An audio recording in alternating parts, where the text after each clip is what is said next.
from the NR Hour Sports Show. This is episode 696 with my co-host Alyssa Charleston and special guest, two-time Super Bowl champ, back-to-back from the Dallas Cowboys, Tony Casillas. He went to college in Oklahoma, but not only he played for the Cowboys, he played for the Falcons, and then Chiefs and Jets. So I'm really looking forward to this interview. So how are you and your family doing? Thanks for joining us today. And first of all, how are you and your family doing in this new year? Hey, no problem. Just real quick, it's Tony Casillas. I know that. Oh, Casillas, sorry. Yeah, it's okay. Yeah, that's that's one thing when I do in broadcast, and I try to get the person's pronunciation of the name, but that's all good. I'm doing good. Hey, thanks for having me. And as you just mentioned, it's been a long ass time since the Cowboys have won. Yeah, going back to the '90s. But regardless of that, I mean, it's great to be able to live in a generation where you can see a guy like Tom Brady winning 3 decades. And so, again, hey, thanks for having me. I appreciate it. No problem. He is truly defying science by doing what he's doing, for sure. But I really want to get into your kind of early background. I've read that you really didn't play a lot of positions outside of the defensive line. Like, you didn't run the ball much when you were younger. Did you always kind of stay on the line? And what is it about that kind of like identity of being a lineman that's helped you? Well, listen, I think my claim to fame or my glory days ended when I was in 6th grade. And Pop Warner, you had to be 125 pounds and or under to be a running back, or to actually be a skill player. So they put me on the line. So I never really looked back. I've always wanted to. I was always athletic. I was a baseball player. I actually played when I was in high school, and then I just became a gym rat. But yeah, I guess I was anointed a lineman after my weight issue. I would say I was just a big dude, but I always lived vicariously through other people. But yeah, that was in 6th grade and Pop Warner football. That was the end of my glory days as a skill player, running back. Well, that's awesome. Yeah, I'm just curious though. I love to ask this question to all the athletes that I had on the show. So before going to college, I obviously now in this generation, coaches love to play these players multiple positions just to get versatile players. But for you, not only obviously, did you get to play like? Obviously, you said running back, but outside of that, did you get to play like wide receiver, tight end, or offensive lineman before sticking with one position in college? Well, I played both ways. I played offensive, defensive line, and I've always been kind of when I look at athleticism for linemen, I guess I'm a little bit overly biased when it comes to defensive linemen because. Honestly, I think that, and I'll probably catch a lot of flack from offensive linemen. The defensive linemen are pretty athletic. They can move and they're quick, and they move their mass in a way in which a lot of people can't because of just the speed of the game. And so, I think that's kind of was my calling. As I mentioned, I played different positions. I wanted to be a quarterback. I mean, who doesn't want to be a quarterback? But then when I found out how much scrutiny that they are under as far as what they do, and then I just think that you always have to, when you play the game, you got to play a position you have the passion for. And just so happen, I love to hit people. I love to make negative plays, and so defensively was kind of a place that I found where fit my mold as far as an athlete and as a player, and I just pretty much stuck to that. And really, the offenses were a little different. Were probably different back in my era. It wasn't as wide open. There wasn't the tight end that was the size of the defensive lineman, now 6'5" and 260. I mean, most of those guys played on the offensive line or defensive lines. So it really was a different generation as far as play calling and offenses, the evolution of those. And going back to kind of childhood, growing up, you went to Oklahoma, won a national championship. That had to have been pretty special. And nowadays they've made it, it was BCS Bowl for a while. How special was your time winning that compared to what guys deal with now, making it into like the kind of like that Final Four, the college football playoff? Which would you prefer? Well, I like the college playoff system. I think that's a little bit more you can find I think it's timing for a lot of different teams. And I think if you look back this last year, certainly with Alabama, I mean, they were they were the team that no one could beat. So they got that right. And totally different pandemic. But I think that it just really gives it more of a objective, or it's not quite, I mean, it's more subjective when you have more teams in the mix, if you will. And, it was kind of a playoff system. I think that you had different teams playing in different bowls, different conferences, and usually they got it right. I think sometimes there was kind of an argument, but Alyssa was more like AP poll and coaches poll, and that dictated who was going to play the national championship. But today and in the modern day, the way they play, the way the college football playoffs are played, I think it's tremendous, and really think they should have it, extended to 8 teams to really, try to get more teams in. But I mean, Alabama, man, they were so good this year. There wasn't an argument when they came to that. Just give it to them from the beginning. Roll Tide, but Roll Tide. But for you, coming out of high school, how many offers did you get, and what made you choose Oklahoma? And what was it like just playing in Oklahoma and the atmosphere in front of those fans, and obviously seeing them still succeed with Lincoln Riley, and he was able to have 3 quarterbacks, 3 in a row to have Heisman Trophy winners. That's crazy. Yeah, it is. He's the savant of quarterbacks, it seems like. But you know what? It's so interesting because I grew up in Oklahoma. Obviously, Oklahoma back when I was growing up was a team that everyone dreamed of playing on. You wanted to be coached by Barry Switzer. They had tremendous teams. They always played in the national championship. They were the Big 8. That's what they were at that time. At that time frame was the Big 8 conference, and so they always dominated. So why wouldn't you want to leave? But I mean, I went to a lot of different schools. I think it's interesting. The first time I had the chance to fly an airplane, it was the University of Colorado, and then just being able to experience the traveling, the wine and dining, and everything that it was obviously a sample size of what people go through now because of social media, but still, it was just great to be able to be, I guess, wanted and really admired, but knowingly, not at the time, not knowing that there was about 500 guys that are doing the same thing too. So it made you feel really special. But honestly, I almost went to Texas. I mean, Texas is the arch rival of Oklahoma. And at the time I visited Austin, and anyone's ever went to Austin, it's a great city. And I pretty much fell in love with it. And it was really kind of hard for people to understand why I would take my last visit to Texas, and then come back singing the eyes of Texas and telling my parents that I wanted to go to Oklahoma. And they're like looking at me like, what the hell did they do to you? They put something in the food or water to brainwash you? What are you talking about? But, I obviously ended up playing for Coach Switzer. Barry Switzer was a tremendous coach. But I think you just got to go through the journey, man. I mean, that's the whole process of it. I mean, people come from different backgrounds, but just going through the process of just going through the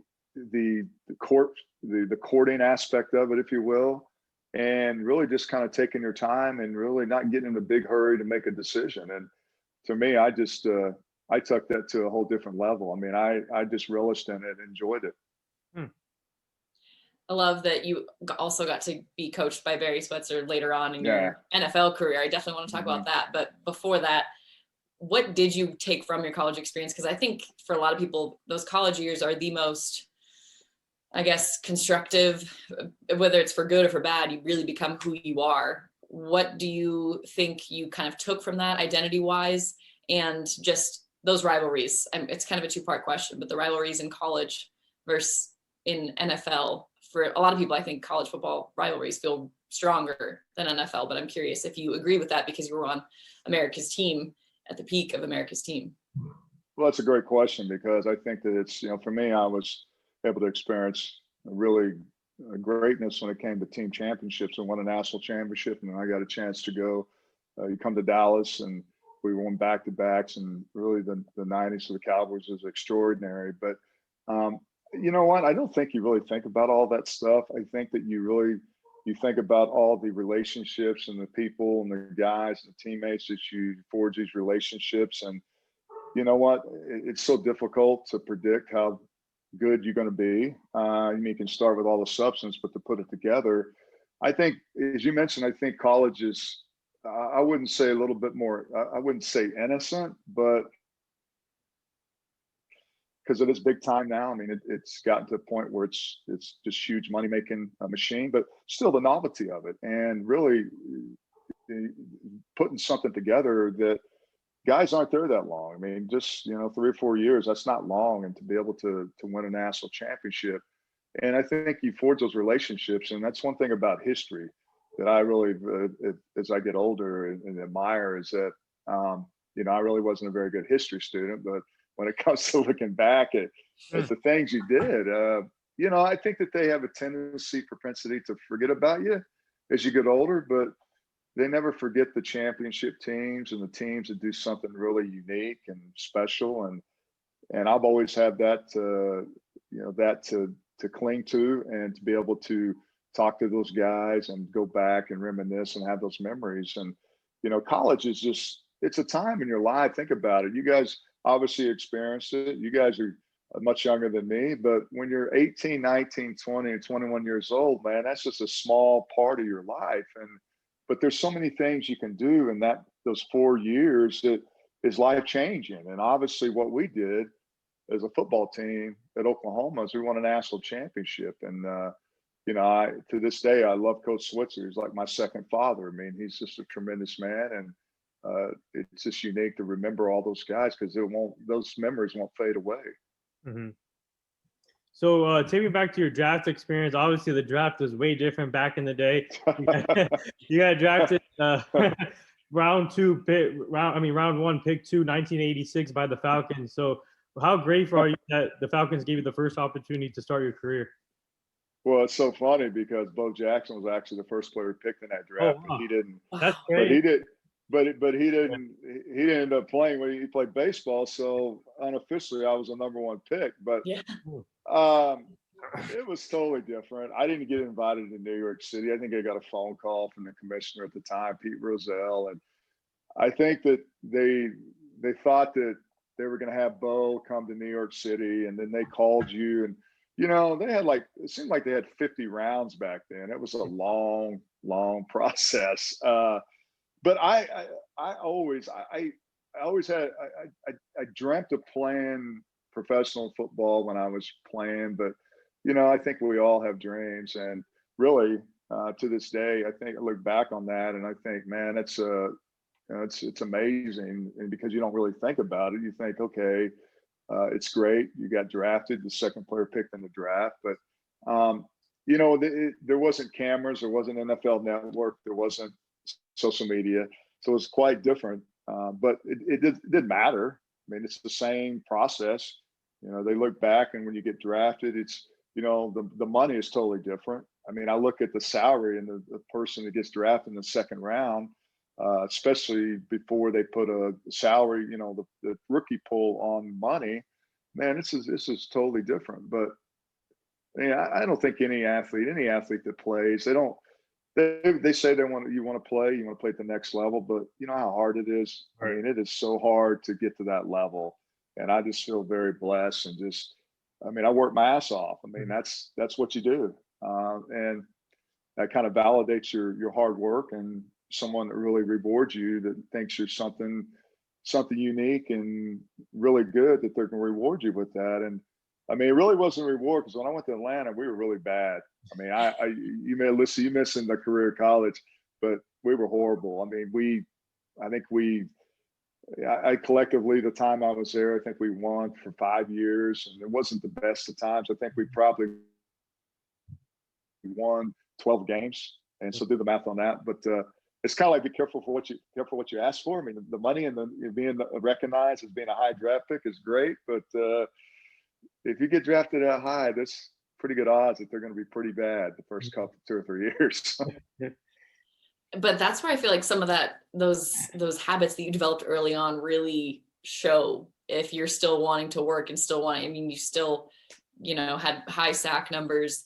But I'm really curious what it is like going from championship level team, the expectation is win, win, win, competition is crazy, to an organization where that's not the case. Like how was that transition? Mm-hmm. How did you keep yourself up and stay, locked in to eventually go to the Cowboys?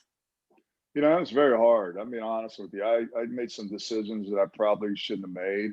I was a little more defiant. I got to the point where it just felt like that I was just there to get a game check. And, I think when you have that mentality, and really the franchise, not to slight what they're doing now, because I think Arthur Blank is doing a tremendous job with that franchise. They've been to the Super Bowl, but the franchise was not a franchise that the first and foremost was winning football games. I think it was more for them. It was because, they wanted to, they owned the football team. They wanted they wanted to take advantage of what it was like, or what it was to be an ownership in the NFL. It wasn't about winning. And I didn't like it was kind of toxic, because you had a lot of guys in the locker room that were just there, and they didn't really, all they talked about is getting paid on Tuesday. And I'm like, okay, well, that's good. I mean, I get it.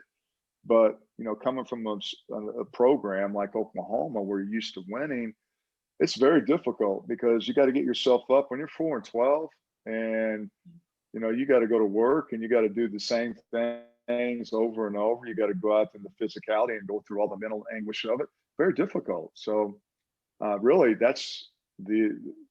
I guess us being so poor as a franchise really kind of forced my hand to do some things that really got me to Dallas. And, I think some people do things differently. And for me, it forced them to trade me. And because I just couldn't tolerate the toxic environment and just going and basically, getting a paycheck. I mean, that's, I don't care how much money you make. It's not fun. And any job you do, you want to be rewarded by feeling good about it and get something out of it mentally. And there was nothing mentally about that my first few years in the league. Yeah. So speaking of those Cowboys, let's talk about them. So you had 2 stints with Cowboys, but take me back to your first stint, and what did you learn the first time around when you were in Dallas, and what was it like just experiencing that in America's team the first time around? Well, as I mentioned, it's such a toxic scene in Atlanta. And I used to look for reasons to not go to training camp, because I just, for some reasons, but when I finally found out I got traded, it was, and I told the Falcons I was going to retire. And then it was so funny, because the last game of the season I was inactive when I was playing for Atlanta, and they were playing Dallas. And Jerry Glanville, he's kind of a crazy dude, kind of a self-righteous promoter type of guy.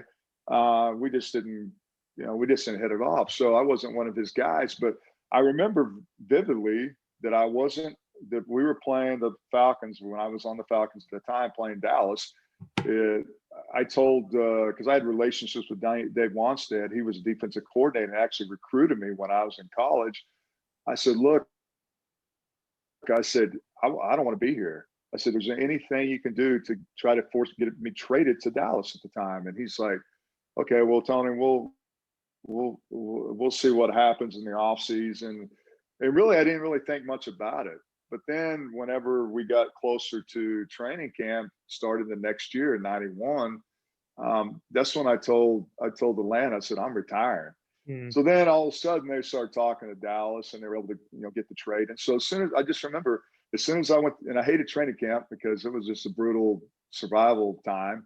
I remember we had training camp in Austin, Texas, and it's totally different. We talked about the time and things different, but I mean, we used to go out there and just get after it, just kill each other in the heat. And it was 110 degrees in Austin. But I didn't care. I got off the plane, and all of a sudden there was this different vibe. I mean, as you mentioned, and I know people hate to hear it because the Cowboys have been so irrelevant in postseason, but people are excited. I mean, this is a brand. I'm like, I'm off the plane. All these people are there like, hey, Tony, welcome to Dallas. And then, so I take it. So then I go to where we're having training camp at St. Ed's in Austin. And I drive up, and there's about 10,000 people watching practice. And this is awesome. I'm like, are you serious? I mean, we didn't have this many people at our games in Atlanta. These people were screaming and everything. And I'm thinking, now this is fun, man. This is what it's about. And that was my initial reaction. I said, man, this is what football's about. It's about having fun. And if you get lucky enough to go to a place where it is, then you got to seize the moment, man. And it was just a different vibe, man. It really was. Wow, that can be so re-energizing where you're at a point where Yeah, you're like about to hang up your cleats and then absolutely. things turn around. That is wild. Well, I know you also jumped like straight into a competition for your spot with Russell Maryland, Hmm. I believe, in that 92 season. What do you remember about that battle, and like any fun stories with him trying to figure out, where you were going to fit into that defense? Well, actually, Russell was the number one pick that year. He's a rookie, and so I was pretty much. I think they anticipated me starting, and we had Danny Noonan, we had some other guys in the depth chart, but after a while, I think Russell was kind of learning his way in the league, and I tried to help him out as much as I could. But he jokes around and says, "Hey, Tony, you didn't really show me anything." I said, "What am I going to show you anything? You were going to take my job." But the thing about that, Alyssa, is what we're so good. We had, there wasn't a salary cap, and we had 8 or 9, 10 guys that could have started in the National Football League. Myself, Russell Maryland, you mentioned Leon Lett, Chad Hennings, Tony Tolbert. We didn't have Charles Haley. We didn't get him until the next year. But man, we just had this assault. We had a platoon. So while Russell and I worked together on the ones, and then we had guys come in on the twos, the second team. I mean, we had this platoon where we had the run stoppers and we had the pass rushers. And but Russell, man, he was a great dude. He's the funniest human being I've ever met. He roasted me on my birthday before, just got after me. I mean, we spent so much time laughing and the experiences, and we just work together. I mean, that's the thing about the defensive line and just the dynamic of it, and being able to work together, and you kind of learn each other's tendencies, as a player. And we liked one another. I mean, you be on teams and you guys can't stand each other, but man, we had this brotherhood and love towards each one where, man, that's my guy, man. I got your back. I'm going to ask you about the Chiefs later, but going back to the Dallas for a second stint, and obviously you won back-to-back Super Bowl champs. So take me back to that, and what was it like winning back-to-back champs, and what was the coach's message from that year, and then the next year when you went back-to-back? Well, the one thing about Jimmy was a constant. Would never let up on us. I think always people ask me because I know I played with the best college coach in my eye that's ever coached, and that's Coach Switzer, right. And 2 Hall of Famers, and then Jimmy Johnson. He said, Jimmy did such a great job of making you feel uncomfortable. I don't care if it was Troy Aikman, if it was Emmitt Smith, or on down to me or any other player. It didn't really matter. His message was sent loud and clear to look, you're not that good. And so I think it made it very uncomfortable. But, the first Super Bowl we won, I think the defining moments when we beat San Francisco out there, because no one really gave us a chance. And of course we forced we created our opportunity and we ended up beating them. But when we won that one, it was like, what? I mean, the Super Bowl is this. Yep. It's ridiculous. It's so ridiculous. And this year is a little different because it looked like there was 80,000 people in there, but they were cardboard cutouts, which was kind of funny. It looked like the whole stands was filled. Yeah. And so I don't know if you're able to get that energy, but the first Super Bowl we won in Pasadena, it was craziness. And then we ended up dominating. But, after that, we didn't really change anything. It was if we didn't win a Super Bowl. Mm-hmm. It was almost polar opposite of Jimmy thinking, okay, you guys, we're going to do the same thing we did last year. I mean, we beat the hell out of each other in practice. We did the same thing. There was no letting up on us. It was grind, because that's how he handled business. That's how he coached. And he was kind of the most uncomfortable coach I ever seen ever lose. And it resonated through everyone. And obviously winning the back-to-back, which is, I think the best way to describe it is you can't think about it. I mean, you can't press it. Look at the Chiefs this year. There's only 8 teams that won back-to-back, and they would have been the 9th. And so, but there's another team on the other side that's going to do something, is going to do all their power to prevent you from that. And, we were the better team, man. The better team always wins and survives. And, certainly we were when we beat Buffalo back-to-back times. And, but yeah, he never lost sight. He never made us feel like we could just sit around and just rest on what we accomplished. It was quite the opposite. And that's why you appreciate a dude like that. I mean, at times it's like unconditional love. I mean, there's times you hate each other, but look, at the end of the day, man, we're gonna love each other, and we're gonna do what we need to do to take care of business. I think that's also so important to like be successful, is that balance of, you're never good enough, but you have that good team chemistry. Yeah. And I'm curious, like with that defense, people loved that defense, but you didn't have an official like fun name or like any branding that people called you, did they? Well, listen, it was funny because the first year we won the Super Bowl, I mean, no one talks about the defense. They talk about all the sexy, the players, offensive guys. I mean, it's kind of like this year when Tampa Bay, everyone's talking about Tom Brady, but their defense, man, they ball. I mean, it was just the defense. Offense. But we're the no-name. We kind of gave ourselves the no-name defense because in 1992 we went to Super Bowl. We're the #1 defense in the National Football League, and no one on that team defense made it to the Pro Bowl. So we're like, oh, we're the no-name defense. And then next year I think we reinvented the Doomsday 2 because there was Doomsday defense before, so we're like the Doomsday 2. But and that's the greatness about that, is that we didn't really care. Because at the end of the day, we're all going to get rings. I mean, we're all going to be part of something really good. But I guess it may have bothered us because no one really gave us enough respect because they kind of looked past that. But if you go back to the Super Bowl that we played in, the first one, 27, to this day, I think we had like 8 or 9 turnovers in that game, and it's 9. So that's crazy, right?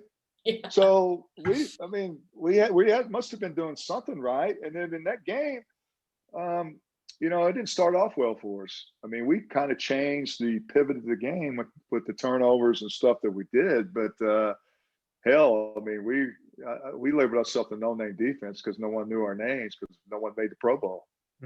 I have one follow-up, Nathan, with that. Just with that 9 turnover game, what was going on over on the sideline? Like, can you remember, small details of that? Because that is crazy. And I don't know if we've seen anything like that since. I know it was like, 8 forced fumbles? Yeah. Which is crazy. It was usually big interceptions. Yeah. Well, we just thought that they don't want any of us. That and it didn't really matter because if that's the thing about it, is when you start getting hot as a defense, and all of a sudden you start running downhill, it's hard to stop. I mean, it's hard to stop that when you're running fast and running downhill. And, certainly I think Jim Kelly, he got injured in the game, and just they had to force too many things. And we had a tremendous, as I mentioned, our front four was just teeing off on them. I mean, we'd come in on first and second down, Russell and I, and then we'd bring in the guys, the rush to passer, and they were running that really fast tempo offense. And once they got out of sync and we started creating turnovers and changing the game, then, I think they just realized it. And we stopped on the goal line. It was like 4 downs on the goal line. We're like, I mean, you're talking about inflating your chest and sticking it out after you do something like that. I mean, that is and so we're having fun. I mean, that we're probably we're the youngest team in the Super that played this that year, or one of the youngest teams that's ever played in the Super Bowl. But we're just we didn't know how good we were, and we just forced the issue, man, because we ran downhill and fast all day long, and they couldn't stop us. Yeah. So for you, what was it like playing for legendary coaches in Barry Switzer and Jimmy Johnson? Obviously, Jimmy Johnson's doing stuff in Fox Sports, doing a great job covering football now. But what was it like just learning from those two type of coaches? Well, I think that it was two different styles, two different personalities, which to me, I've learned so much from.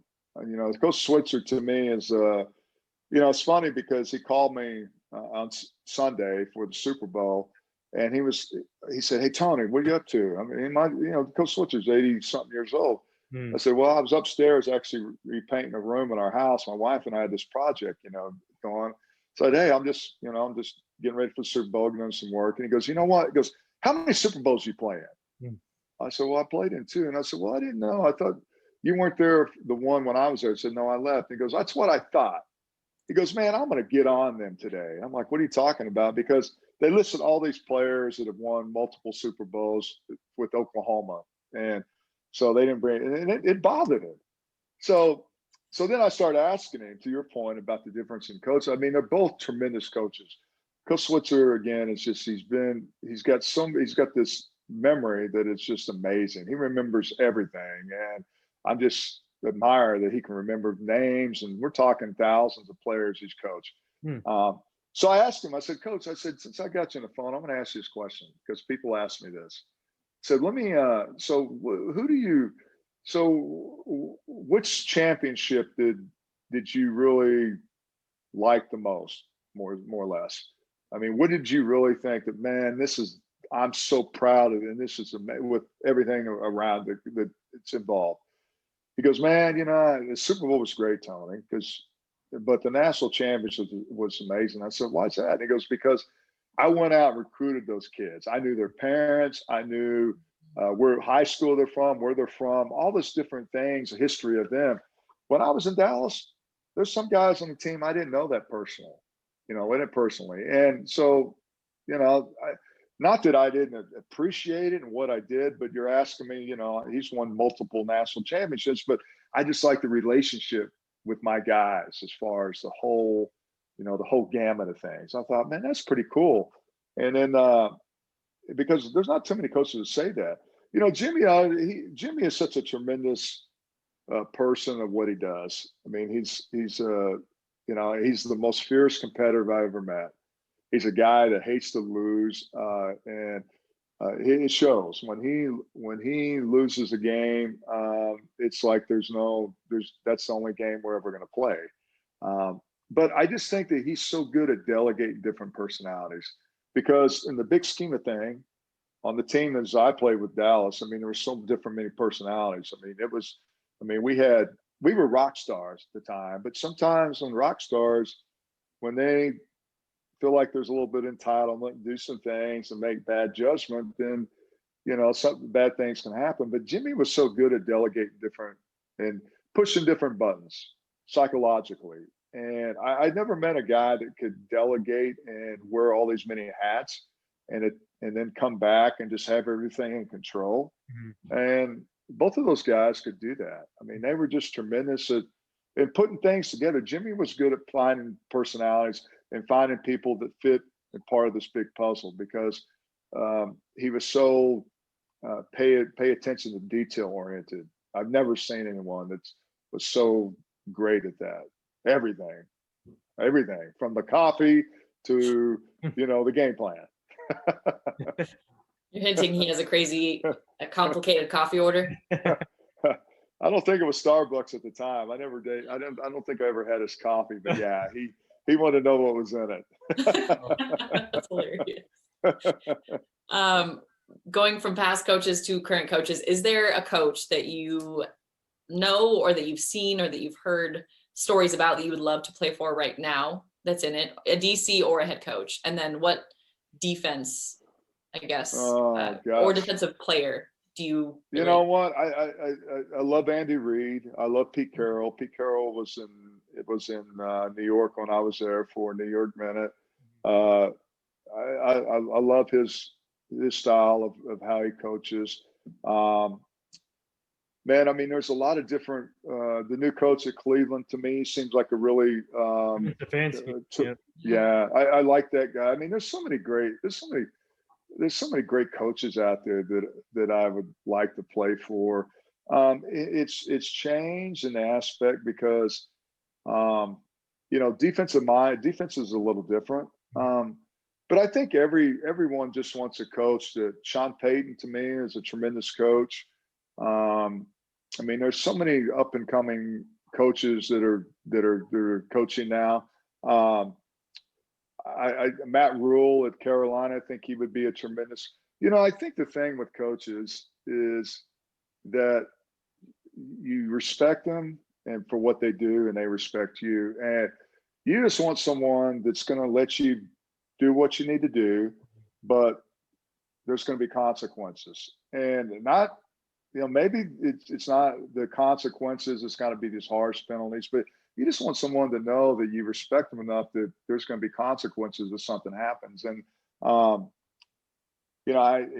I like, Andy Reid to me, I mean, he's had so much tragedy. I mean, we saw what happened the week of the Super Bowl. Yeah. Even Bruce Arians, to me, I think he would be a fun dude to play for, man. I mean, because that's, the respect. And it's not so much now. I think it's the guys that you play for in a team. Now, the quarterback especially.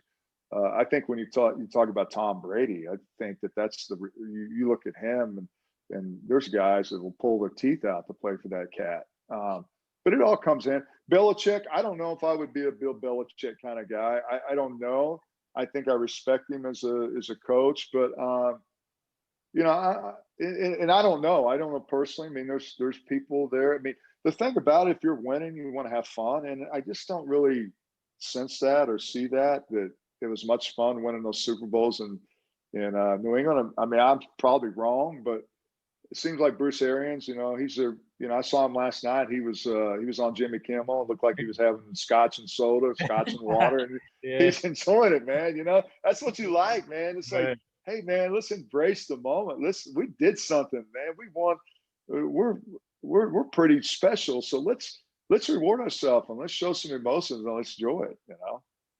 I can tell you right now, the two coaches that will not do that is Nick Saban and Belichick. They'd be like, let's get to work for next year.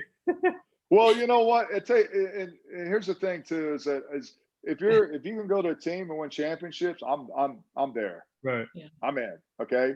Just like Nick Saban, and maybe people there's a different face that you see. There's the face that the people see in the public, and then there's one when you're with your guys. And I don't know. I think Bill Belichick. I mean, to me, I think I would. I mean, if you go there, you get a chance, but you also have Tom Brady, so it's kind of a package deal. Nick Saban is a guy that's going to tradition and go out and recruit guys that are going to someday be playing in the NFL. So it's totally different circumstances. Nick Saban's going to get you to the next level if you go there and you play your senior year. You got a good chance of going in the NFL, and you're probably going to win multiple national championships if you're there 3 or 4 years.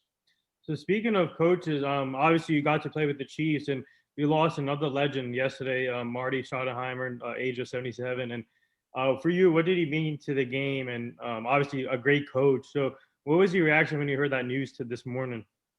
Well, I was heartbroken. I actually signed as a free agent with Kansas City, but I didn't stay there. I ended up leaving there. I left because I had a personal issue. It was more of a medical related. I wanted to get a second opinion, and there really wasn't much patience for me. And they thought that there was some meddling, or there was some issues with me talking to other teams and Cowboys. And but I just know this, that Marty Schottenheimer was the nicest man. He's a coach in the National Football League he's a head coach for 20 something years, I'm trying to think when he first started. It was like 19. He coached with the Cleveland Browns, and I remember playing against them when Cleveland. And the bottom line is that Alzheimer's disease is horrific.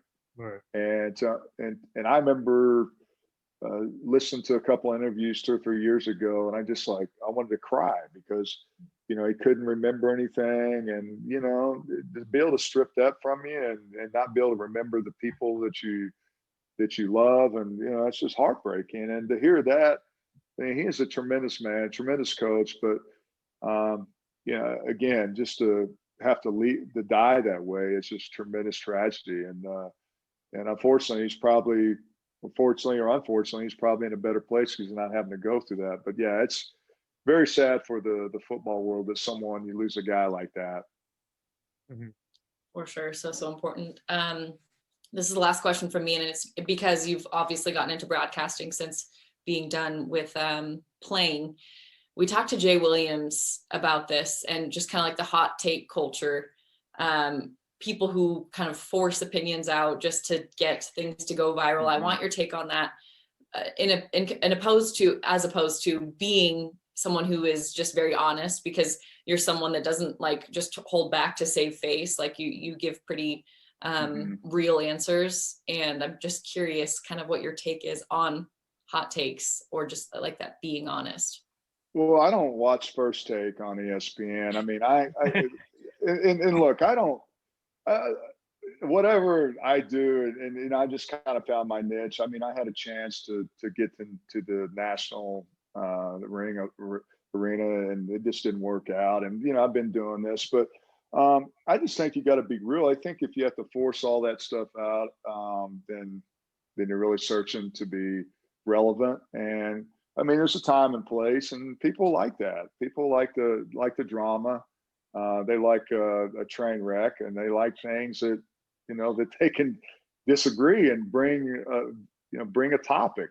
I mean, it's like follow the story of Dak Prescott not being part of a highlight tweet or video that was sent out by the Cowboys, and people are like going up in arms. Oh, Dak Prescott, they didn't show him on the highlights. It's like a Gone. 15, 30-second. Yeah, he's gone. And, I think there's a time and place for everything, but I think a lot of things, Alyssa, that we've been really talking about is more social issues and those type of things. And, that's kind of a slippery slope when you start talking about those things, and which is great. But, I just really think you have to be authentic. You have to be yourself. And I think everyone is impulsive. I think we all are. Right. I mean, we can get on there and think of something, and we're going to tweet it out or say something. We know people we're going to push that, trigger button. It's going to get a reaction. And I think we need that, right? We need to talk about that. But it shouldn't be something that's not you. It should be something that when you see the person and you've made something, you give an opinion about them, and you seem like, yeah, I stand up to that. I'm not hiding behind it, and I'm not trying to get, 5,000 retweets or, be this viral opinion, which, that's unfortunate. I mean, that's what it's based on now, right? Followers and people, but the substance of it. My point is like, if you're tweeting after 12 o'clock at night, it's probably not going to be good. There's probably going to be something behind that, right? Yeah. So, and we all done that. But I think you just got to be true to yourself and who you are. And if that's who you are, by God, be ready to back it up with some facts and, some merit to it. Mm-hmm. So we do this segment called the rapid fire segment. But before we get to that, I got two things for you. So how grateful are you to be in this position right now, to be able to play the game that you love and be able to win 2 Super Bowl champs and even the national championship in college? So how grateful are you, and also to play with great players and great coaches? So how grateful are you? That's, when I'm gone from this world, I think that, for me to look back and, for a career of the sports, which there's so many things you have to go through, the sacrifice. That's I think for me, that was the best part of being an athlete is the hard work. I mean, some of the stuff I didn't like, but just being able to prepare yourself and get ready for, to be in the arena and getting yourself prepared for it. But I think that I've been very fortunate. I think I can look back to when I was in 3rd grade playing flag football, and I can just kind of the chronicle, time when I can look to this point, and there's people into my life that said something to me that really kind of triggered this hard work ethic. I just, and that's something that's still in me, my DNA. Obviously I'm older, but I can't do all that stuff. But, I think that's the thing about it. It's like it's being able to have those things. As I mentioned earlier, people they have the tendency not to forget about history because they can't erase history, hopefully. And so to me, that's the biggest accomplishment. And, I don't think about the accomplishments I did. I just think about the relationships that I had, and to be able to look at something and to say, okay, go back in time. And Right. not that you're living in the past, because this is good stuff. I mean, we don't want to relive the bad stuff in our past, but the good stuff, you just want to look back and and when you see those special people, then it's like, okay, let's sit here and talk. We're a lot older, but still, man, we had a hell of a time. We laugh about all the stuff we used to do. And only the people that were part of it know the whole intimate, behind the scenes, emotional, the things you did that you'll go to your grave with. No one will know those type of things, You want to tell us any on here? No. Headline. No, I Kidding. mean, that's the best part about it, man. It's like, Yeah. hey, it's we'll keep that in house. Totally fair. So I want to bring up this. Actually, me and Alyssa and some other people were involved in the Hugh Jackson Foundation, and obviously you know who Hugh Jackson is, former NFL coach, trying to get back to coaching. So our goal is to help them prevent human trafficking and making sure the community is safer and the kids make the right choices. And we're grateful to be part of that. We're ambassadors for them. And I'll send you the Hugh Jackson Foundation page so you can check it out. Absolutely. And they do a great job. And I'm really, like I said, really proud that we're part of it. So. But, I think that's it's a tremendous something that he's doing. It's a platform because, man, that's it's horrible when you start thinking about it and hearing about human trafficking, and it's right underneath your nose. You don't even know it's there, but it's pretty prevalent, which is really sad. Yeah. So you're ready for this quick rapid fire segment? Yeah, let's go. Let's see how rapid I can be. Kawhi Leonard's laugh or Kevin Hart's laugh? Oh, Kevin Hart. Interception or big hit? Oh gosh, interception if I can run it back for a touchdown. Okay. How often do you wear your Super Bowl rings and then the national championship ring? Yeah, I wear it a lot during the Super Bowl times. I don't wear them that much. I mean, I have them, I have in a case, and but I'll bring them out. I just special events and people around that we need to wear. We want to wear rings and be remembered. But hell, around Dallas, man, it kind of gives away your age. It's been a long time since we've won a Super Bowl ring. I bet fans go crazy though. Yeah. They're like, "What is that? Playing the Super Bowl?" I have wanted to actually ask a crazy fan story if there are any. Like, is that just kind of like the immediate reaction is like when you see it click, like this guy was on the 90s Super Bowl teams? Like he wasn't even born, so he's like, he doesn't even remember. Like, I'm like, okay, you don't know, but actually that's the reason why Jerry Jones and the Cowboys is the most valued franchise is because of that. But yeah, to answer your question, yeah, we actually used to win Super Bowls way before you were born. Mm-hmm. And it hurts, man. You're like, oh my God. True. How fast. It is true, though.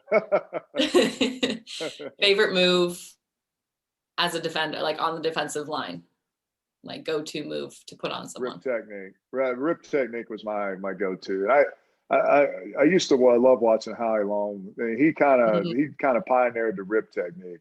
Mm-hmm. And so that was kind of my skate move and counter move and just the momentum to get upfield move. And so yeah, it's definitely the rip. So who was the funniest teammate that you played with? Oh God. I mentioned Russell. Russell was tremendously funny. Probably Nate Newton. Nate Newton was hilarious. Nate had this, he almost had this like Fat Albert laugh, and no pun intended, but I think Nate was just, Kevin Gogan. Kevin Gogan was this guy, 6'8", about 340 pounds, and he's always a practical jokester and just always doing stuff to make us laugh. And, there's times in the dog days of training camp, you just need somebody, you need something to think about besides you just trying to survive. And So he was always doing stuff. He'd always play pranks on rookies, and he put stuff in someone's room and start smelling. It was like dead. And Nate Newton in the locker room, someone walk in there and he'd start cracking on him. It's just like this. It was nonstop laughter. Just had this really timely, this sense of humor. And that's the thing that you miss about those guys. But I would say Nate and Kevin Gogan were the guys that would make you laugh, like just scratch your head and like, shoot. Man. I love Nate Newman. Obviously he does stuff with the Dallas radio now, Dallas station. Yeah. Yeah, I don't think he was very smart. He tried to do the same thing twice and got caught. So I'm not even going to mention that. Favorite burger joint? Oh, gosh. Man, there's a hole in the wall place here. It's not, In-N-Out. I've eaten In-N-Out before. And I don't know about you guys, but you think it's overrated? Yes. We don't have In-N-Out here, but we have Five Guys. It's overrated. In Jersey, we have Five Guys, though. Okay, Five Guys is good. There's one in Dallas called Maple and Motor. And I swear to God, guys, it's this it's a huge burger, and it's greasy, and it's got a lot of cheese on it, but it's got the best French fries. And I think you got to have the fries to kind of go with it. But Maple and Motor. If you're going to go to a burger that, I think Chili's is really good. Fast food. There's a place called Mooyah Burger. It's a franchise. It's really good here. And Whataburger's good about 3 a.m. You probably don't have Whataburgers out there. Window. Yeah. Used to at 3 a.m. And then Wendy's, man. I like Wendy's. Wendy's is pretty good. Never frozen. Yeah, never frozen. And for fast food, they're pretty good. But yeah, I think I've never tasted a burger that's that bad. Just some better than others. It's really kind of hard to screw a hamburger up. But yeah. Good point. So a couple more things here. So I want to talk about. All right, take me back to when Drew Pearson finally got into the Hall of Fame. What was that? What was your reaction to that? I was just so happy. I know Drew, and I just know that it was all this anguish. I think last year he was so tore up and emotional. Just the not venom, but it just reaction came out, and he was just it was just bad timing. You couldn't stop that, and I think and it went viral, and everyone felt bad for him. And hell, he should have. He's long overdue. Yeah. He's in now. We can look back and say, look, he's in now, but look at what statistics, what he's done, and some of the guys who ended up before him. And so I understand his frustration not getting in. Is it selfish? No. If you're going to let guys in the Hall of Fame, you got to have credentials, right? And he had them.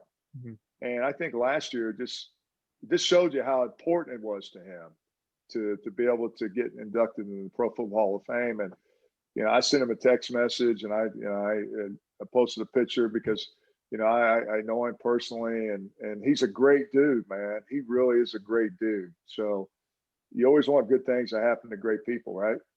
So yeah, I'm glad it got. Yeah. My favorite moment was when he announced a draft pick in Philly. Yeah, then they tried to put some shade on Dallas when David Akers got up there. Yeah. And I'm like, I was talking to somebody. It's like, if you're going to get someone to put shade on Dallas, get someone besides a damn kicker. I know. All right. I know he's got a Super Bowl ring and it's been a long time, but man, don't you have somebody else on there that you can have come out there and put shade on the Cowboys or anyone else? Come on now. So, all right, last two things here. Do you have any Kobe memories, and also Gianna memories? Obviously, last month was their 1-year anniversary of their death. So, but did you have any Kobe memories? When he scored 60 points, man, the night he retired, his last game of the season, I believe it was. When the guy, that was brilliant. I couldn't imagine going out that way. And I just like when he played. I don't think that they talked in the same frame as Michael Jordan and some of these great players. And I think Kobe is worthy of that because he is such a great player. And I think when he's gone, now people start making that argument. But man, he was just a cool dude. I mean, he played for the Lakers his entire career, and he had a lot of swag to him. He had a lot of this personality and just engaging smile, and so I think that's why. But my biggest memory, I mean, he had so many of them, but when he put up 62 points, and that last game, I'm like, man, what a way to go out. And that's amazing. And the last thing here, would you like to say anything to all the nurses, doctors, and essential workers right now? Oh, yeah. I'd just like to say I really appreciate what they've done over the last few months. It's been difficult to think that you have to, at the beginning where you had to quarantine yourself away from your whole family, but to be exposed to a pandemic, a virus that no one knew anything about, and you're out there serving people and helping save lives, and you're never forgotten, and we won't ever forget about that, and we always admire you for doing that because it takes special people like that to be out there on the front lines and putting your own life at risk, and yet going to work and busting your ass. I mean, there's no telling how many hours that they put in, and at the end of the day, to really put on a happy face and not emotionally be affected, because I know just watching people that they can't visit their loved ones, and at times people dying and no one there except them. I mean, there's not enough love we can give to them for what they've done, and we really appreciate what they've done over this really, really horrible time in our history. Yeah, so there it is. That wraps up episode 696 with 2 times 696. All right. Closing in, man, 4 more episodes away from 700. I can't believe it. But thank you, 2-time Super Bowl champ Tony Casillas. Thank you for joining us. This is really an honor. I'll be posting this on all social media formats. But I'm gonna let you close it out here. As Dallas fans say, you know what they say. So I'm gonna let you close it out here. How about them Cowboys? Yeah.